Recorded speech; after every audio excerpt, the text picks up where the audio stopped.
The most difficult thing for a child to realize is that he is a child and cannot do certain things yet.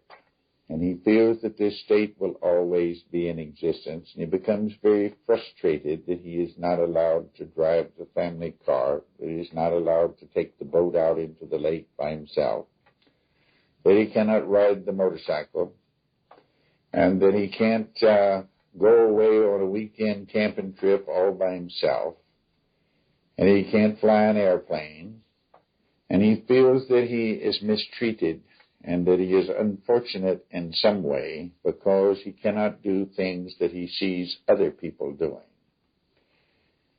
This is always one of the temptations of a little one, a child in the new world.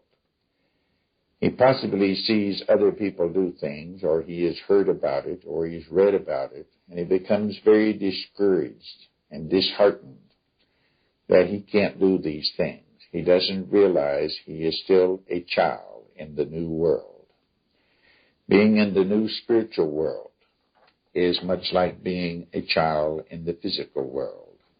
It takes time for one to grow.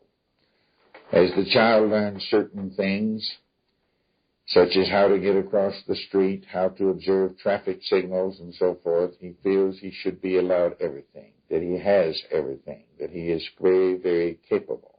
However, those that are entrusted with his care knows that he is not capable of added responsibility at this time. A person that may have experienced seeing things differently, experienced a new attitude, experienced a new set of behavior, experienced a new world, a whole new state of being based on love, and hasn't possibly yet experienced faith, hasn't experienced grace, and has only experienced a certain degree of agape, or understanding, might feel that one has experienced everything, that one has arrived, and is disappointed to find that possibly he can't make up his mind yet about certain things, that he can't see the good in certain things. And instead of seeing he is a child in a new world, he may become discouraged, despondent. And of course then the suggestion has caught him, and he has to do much work to get back again.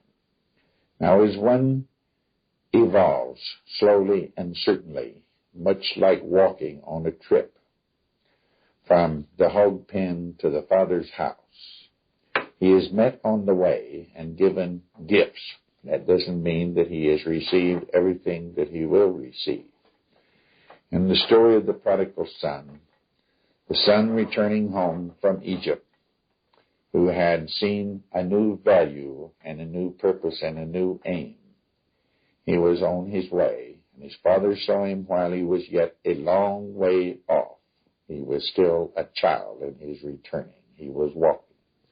The father ran to meet him and gave him gifts. He put a new robe on him, which means he had a new set of ideas for understanding, a new way of seeing. He put a chain about his neck. A chain in the symbolism represents that he has been given power over certain things, that he can do certain things now, that the kings put a chain with a certain emblem on them on certain of their officers, and that showed they served the king, and that all the people further down the line than whatever his office showed obeyed him. All things less than where one is does obey, which is when one makes up one's mind. They all obey. Now, we're not talking about people. Man has never been given dominion over man. He has been given dominion over other things. And one of the temptations that comes along when one is small in the kingdom, in the new world, in the spiritual world, is the same as in the physical world, that one is disappointed because one doesn't have everything obey them, but only that which is lower. Now, when anyone blames anything, When one is rather despondent because one is a child and doesn't have all the capabilities of an adult, one becomes despondent and is apt to begin to blame. One might recall that when one was a child and they wouldn't let him drive the car or take the boat or whatever it may be, that he became indignant and he began to blame. Now, anything one blames, one has placed higher than self. Anything that one blames, one has placed higher than self. I. So if I blame illness for striking me down, then illness will not obey me because I am subject to it. It has a chain with a symbol on it representing higher than I will accept. If I consider that circumstances force me into doing something and I blame circumstances, then circumstances are higher in the scale of being than I will accept. If I blame some situation for causing me difficulty instead of seeing it as a gift, then of course I have placed that situation higher in the scale of being than I. And of course, it will not obey me. I have no way to make up my mind that I see what is and I see the good of the situation and that is then below me. I am observing it instead of it controlling me. So man does not experience faith for a considerable length of time as he grows in the kingdom, in the new world, as his spiritual body matures. Faith is the greatest power known to man. And if he could experience it while he was still little, he might misuse it. Few of us would trust a loaded .30-06 rifle to a little child because he doesn't know how to handle it. He is still subject to indiscretions. He is still subject to many things that happen that he is not fully aware. He is growing in awareness, and we might trust him with a little air rifle or a pop gun, and as he learns to be careful with it and observe and respect the power of that pop gun or the air rifle, we might trust him with a .22 under supervision. And as he proves himself heedful of all situations and that he observes the necessity of controlling the rifle rather than blaming it if it fires and shoots him in the leg, he will be given maybe a larger caliber rifle, and sooner or later he will be given the .30-06 and maybe even more powerful guns or other things that tools of ability. We seldom would trust a little child to take a powerful automobile off the premises by himself. We will let him ride. We will take him where he wants to go. When he shows that he can observe the rules of traffic by walking, we might entrust him with a bicycle. And when he shows that he can handle it well, we might trust him with a more powerful vehicle. And finally, he can drive the car. And many of them are driving cars that apparently didn't take those precautions. They still do not seem to realize the strength and the destructiveness of that possible use of that powerful weapon. Even though it is not usually considered a weapon, it can become a very dangerous instrument when one isn't heedful of its power. And so, faith is more powerful than all these things. So man doesn't usually experience faith right off. He finds that he can see what is, and he can see the good of it, but he can't quite make up his mind. And he may take this as a limitation, that he has failed, but it is not that he has failed.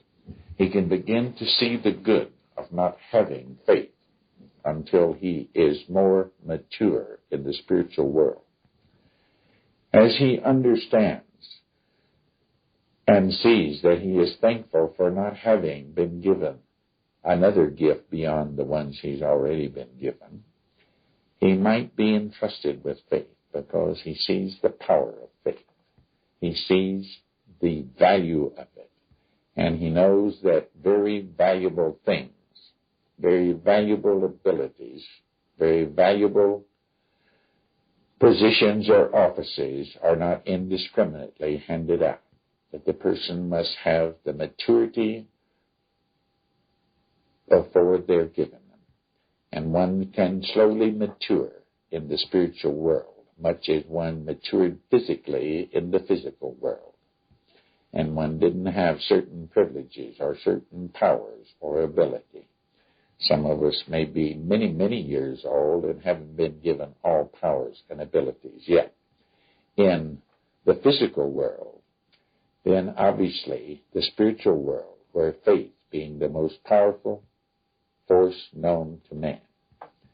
The story has told us that the Christ said to a fig tree, "Thou shalt henceforth bear no more fruit," and it was dead that evening. It forthwith withered up. That is a very powerful force. He said if a person had the faith of a mustard seed, very small amount of faith, just verily beginning to experience faith, that he could say to a tree, "Be thou rooted up and planted in the ocean," then that it would obey.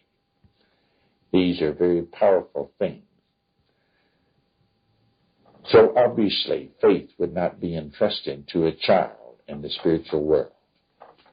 And we can be very thankful that it's not entrusted, because we might use it in a moment of indiscretion in our youngness in the spiritual world for something that would be very harmful. And we are aiming to be harmless. So grace is seeing a gift. Seeing things as gifts that one never did see as gifts before. And possibly being denied, or having faith, the experiencing of faith withheld from us for a while, is a very great gift. You see, a child never sees that because his parent won't let him have the automobile when he is not quite capable of recognizing its power, or his father won't let him use the 30-06 rifle, or that he won't let him take the powerboat out into the lake by himself. He doesn't see that his father is interested in his well-being. He sees his father as a mean old man who just won't let him do things. He feels he is very, very capable. And of course that is a little trace of vanity that still is trying to entice one back. You know, vanity was a very powerful force and stayed in existence for a long time. And while it may be cast out now, it's still rambling around outside trying to get one back. And it tells one that one is capable. But awareness, self-awareness, is constantly observing and seeing that one is still a child in the spiritual world, that one's spiritual body, frame of reference, is not fully developed. And then one sees that the fact that one has not experienced faith is grace, a great gift, an undeserved good, because we would have grabbed it, right quick. Because we would, of course, only used it for good, like the child would have not misused the rifle, or he would have not misused the boat. He would not have misused the automobile. But his judgment is not sufficient yet. He has to take the things in steps as we can use them. And to begin to recognize as grace many of the things that one has considered to be evil, bad. So one of the things that we begin to reevaluate about now is seeing things differently. We started seeing differently. Now we will enhance that ability. We will practice seeing things different. So suppose we had a sheet grace. The undeserved gifts extended to me, to I, to the awareness function of X. Undeserved gifts. One of them would be that I have not experienced faith yet. And I'm thankful that I have not experienced faith. This is for one who's little in this kingdom, in the new world, in the world of spirit. One would be thankful when one is uncomfortable because Spirit is speaking to one undeserved goods and telling one that one has goofed and check up, get back on the beam, get back on the line. See where one is stressed, either by the environment, by inner feeling, by activity, or by improper nutrition. One would be thankful for all things that seemingly interfered in one's initiated aims, because it gives one the ability to see if one is maturing or if one still has a tendency to get a little annoyed or feel one's hurt, whether one is somewhat mature in the spiritual world. It points out very clearly, where am I? That was the first question we have a record of in the esoteric teaching that man was asked, where are you? For a person to know where he is in the scale of being in the spiritual world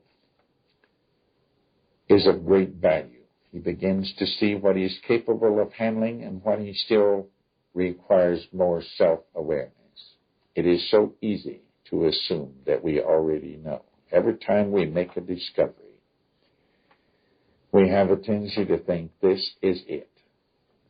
But those who have gone on before tell us that no matter how far one goes, they still make discoveries. And each time he thinks this is so great, there can barely be anything more. Must be the ultimate.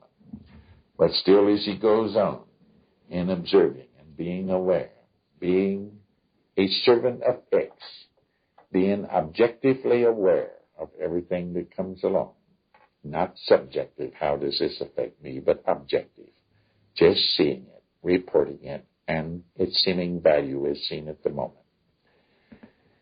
Then one seemingly never runs out of discoveries. So no matter what we have discovered, we're still children in the new world. And of course, the child discovers how to cross a stream, or he discovers how to swim the length of a pool, and he thinks he's discovered the ultimate.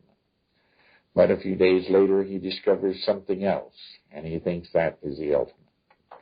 So we're talking about observing self, being aware, and observing all things about us, observing suggestion, observing relationships, observing things we see related and connected in a way we've never seen them connected before.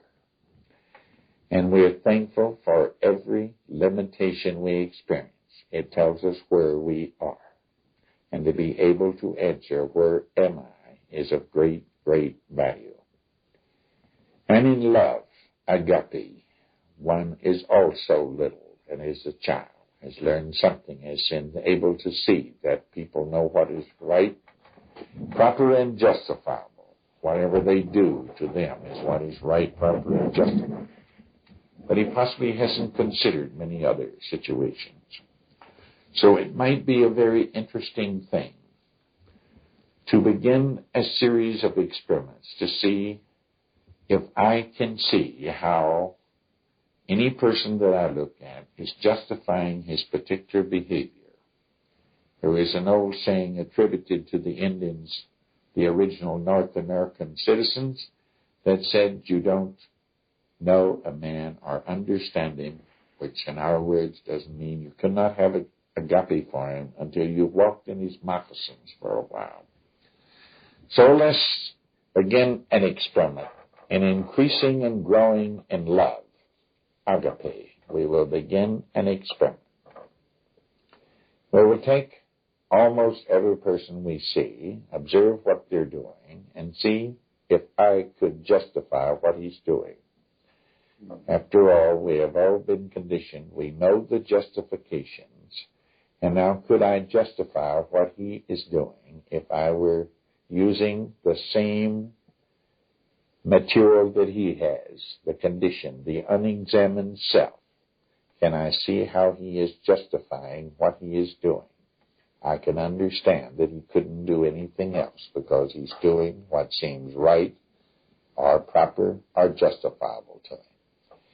So we will make us a list, and we will attempt to be the devil's advocate, it's called. I will see how I could justify from the old pattern of conditioning everything someone else is doing. Because that way we will really understand them, and we are growing in agape. The ultimate example we have of agape is the Christ on the cross, being crucified, and his tormentors below. And he said, "Forgive them, Father, they know not what they do." He could see very well their justification for nailing him to a cross. He understood and could walk in their moccasins, and he could understand that they felt that what they were doing was very justifiable, or possibly even right or proper. And when we can begin to see that for the people who mistreat others, for the people who are crude, for the people who are rude, for the people who are ungentle in every way, for the people who are constantly trying to be helpful, for the people who are teaching as fact philosophies of which they have never examined. In other words, could we forgive the scribes and the Pharisees? Could we forgive those that crucify the Christ? You see, when we begin to look, and we're really then growing in agape, it doesn't mean we would use that justification, but that I can see the justification that the person uses. I'm beginning to truly know the inner states of men. It might be said that I'm beginning to read his thoughts.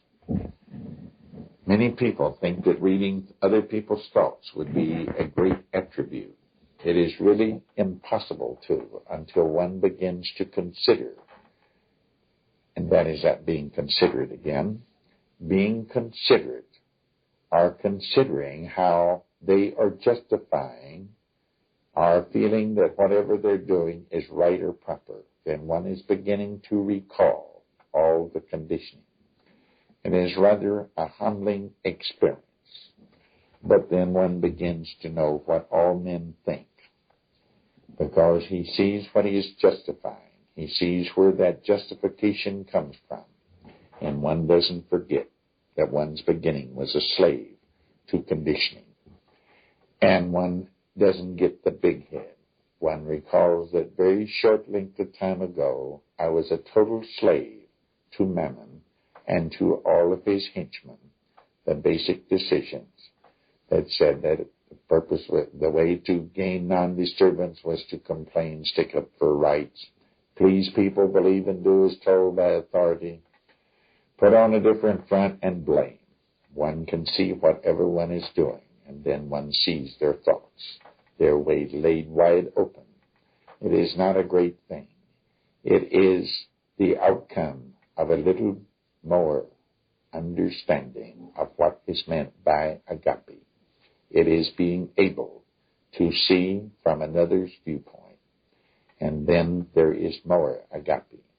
And possibly when one could see from another's viewpoint, and agape has increased, that one might begin to experience faith.